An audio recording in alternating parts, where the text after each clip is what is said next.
Hi, I'm Julia, a technical service representative at Excel Dryer.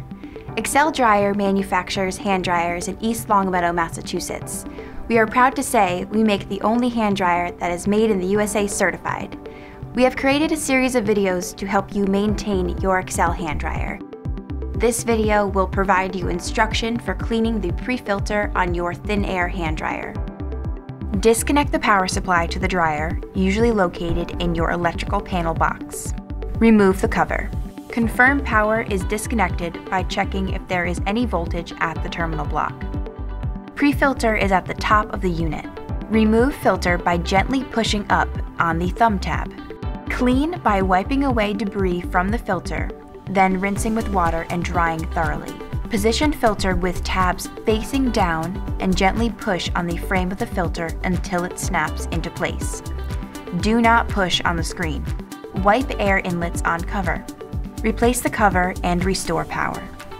Thank you for your interest, and if this video still leaves you with questions, please call our customer service department at Excel Dryer at 800-255-9235.